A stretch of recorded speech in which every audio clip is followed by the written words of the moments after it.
I'm talking to the single women in Minneapolis that are in their 30s.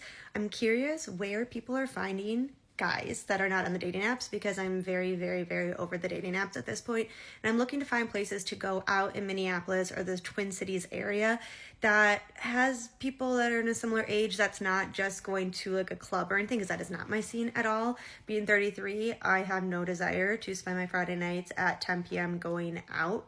That's just not at all what I'm interested in. So if you have any suggestions for places in Minneapolis, things to do, and not joining intramural co-ed teams, because sports are just not my thing and I don't really enjoy the idea of having to sit at a co-ed sports league or something just to meet somebody. So if you have any other ideas of where to go that's generally a pretty social environment, I would love to hear from you, because honestly, I'm over the apps. Like I said, I'm over it. Also, if you are one of the single women in your 30s in Minneapolis and I'm trying to talk to, go ahead and give me a follow, because I'm very curious what your experience has been like. I am single at 31, and that is definitely not something I ever thought I would be saying. When I was younger, that I would be married with kids, I'd have my house at 31, and instead my partner of 4 years and I have decided to go separate ways. I have moved back to Sydney in with my parents, semi-treated like a 14-year-old, like they forgot that well, at least my mum has forgotten that I know how to live. And honestly, it feels embarrassing. You know, the first thing I think of is being 31 and so many of my friends are in happy relationships with kids, they're engaged, they're married, and I'm like, cool. Obviously so happy for them, but then I look at myself and I'm like, wow, I'm just not where I thought I would be. And it's certainly a hard pill to swallow, like a really, really hard pill to swallow, especially moving into my parents' house. You know, like my room is the same as it was when I was like 18 years old. I want to find my own place, but Sydney rentals are ridiculous at the moment, and I'm like, I can't afford to spend $600 to $900 a week on rent. Plus, I also think I want to go traveling and live between like Sydney, Melbourne, LA, and London. Waiting for the part where I get excited about life and my next chapter, because that one closed and decision we made, but like, you know, I think it's the right one, and that's the thing. You never know if it is the right decision or not. I just want people to know they're not alone. You know, if you're 31 and recently single, if you're in your 30s recently single, if you're like in your like 20s and recently single, like, I'm right there with you. I feel you. And you know what? Let's share this journey together, because I need an outlet. Otherwise, I will probably just go insane. So, single and 31. Here we go. She's 31, single, back at her parents' house.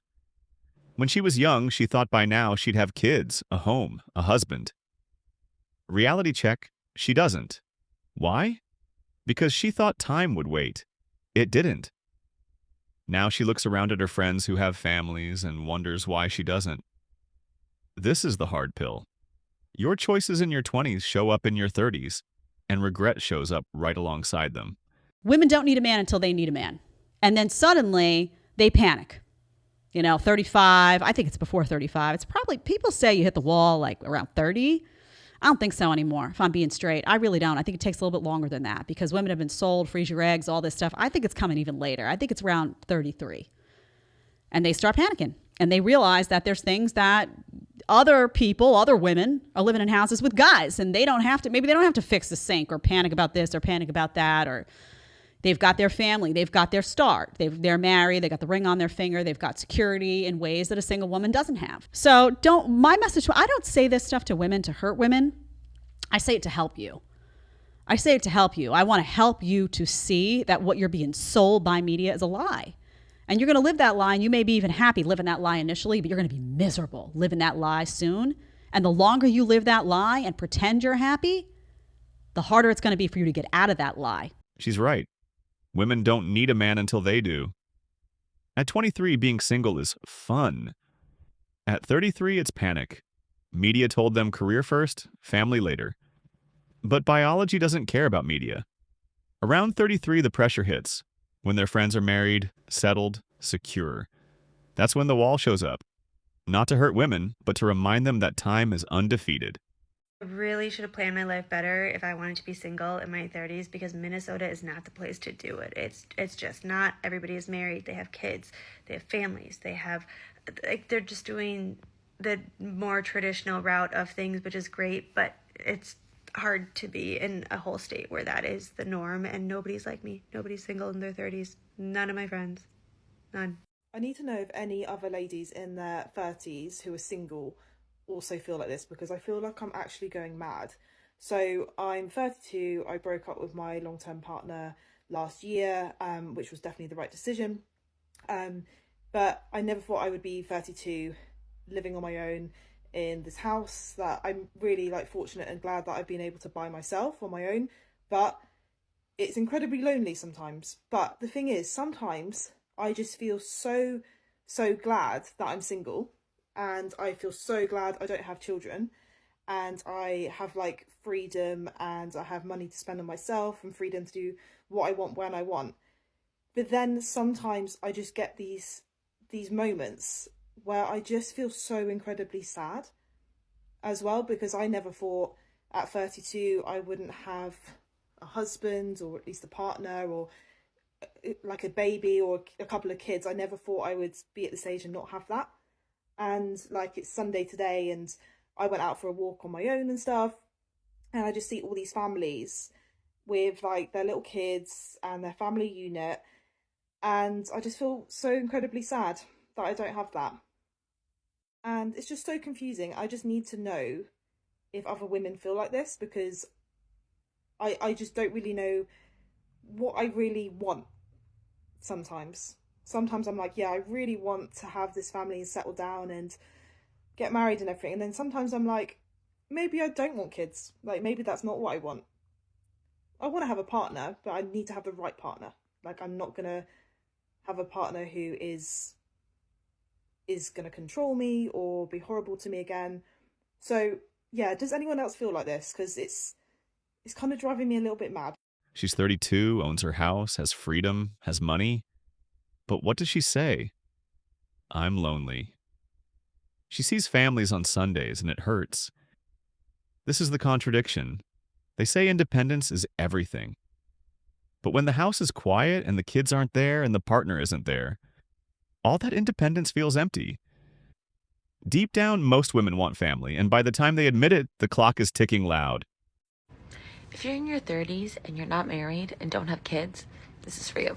Most of my friends have kids and are married, but I'm not. I have always wanted to focus on my career first, and I just haven't met the right person to want to do that with, honestly. I don't know if anyone else feels like this, but sometimes it can be hard to be in a conversation around everyone who has kids and who is married and discredits your opinions because you're not in the same place as them. It's like, you don't know.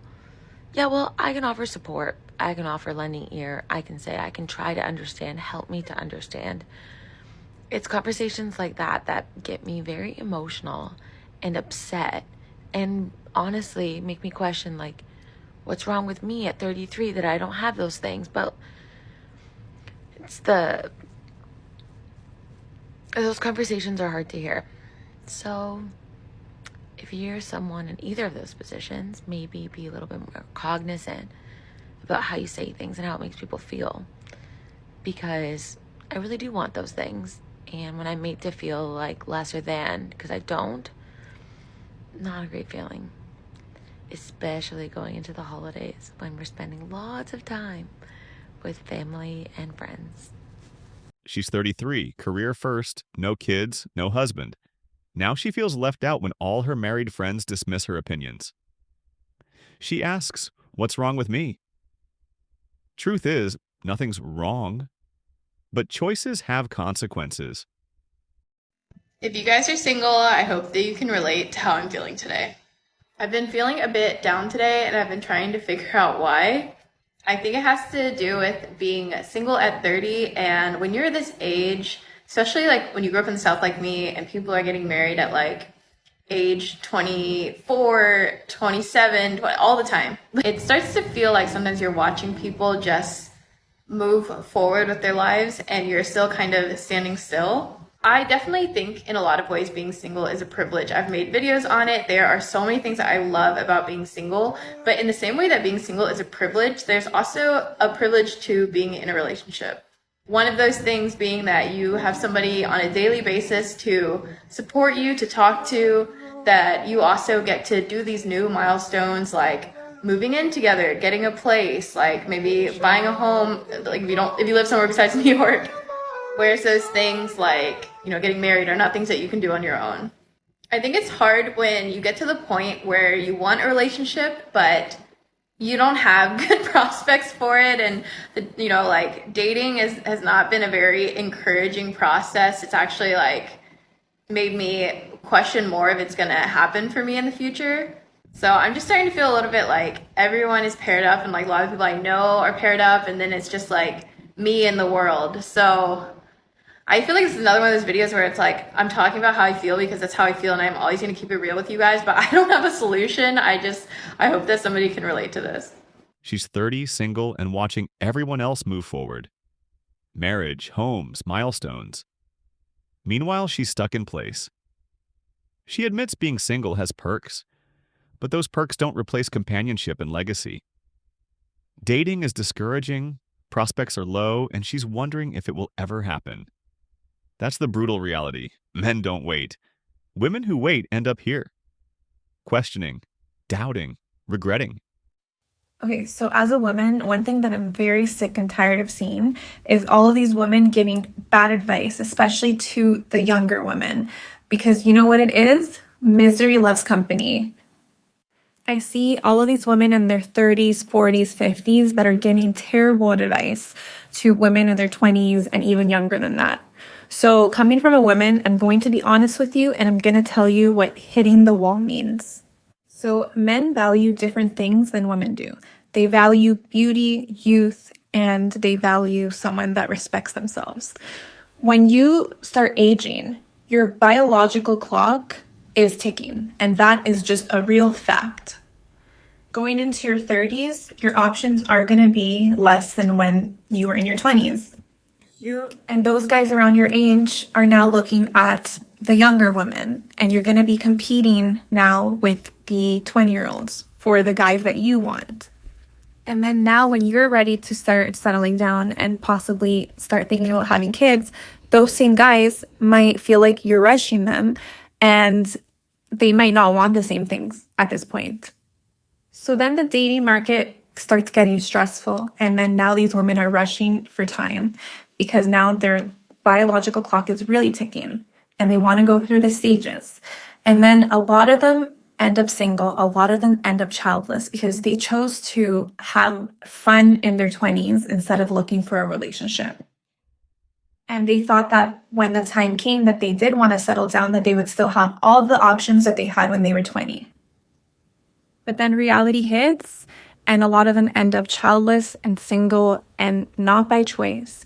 So don't listen to all of these women that are saying that they're so happy and they're so content with not having children and they didn't want to get married, because the reality is that a lot of them did, most of them did. And by that point, they just didn't have a choice anymore. And so they had to accept that now they are childless and single. So of course they're going to make the best out of it. But what I don't like is that they're preaching to the younger generation that this is the way to go. Because if they could have chosen otherwise, they would have. Finally, a woman being honest. She admits what others won't. Most women do want marriage, do want kids, and when they say otherwise in their 30s, it's just coping. In their 20s, they were told, have fun, settle down later. Then later comes, and options are gone. Now they tell younger women the same lies so they don't suffer alone. Misery loves company.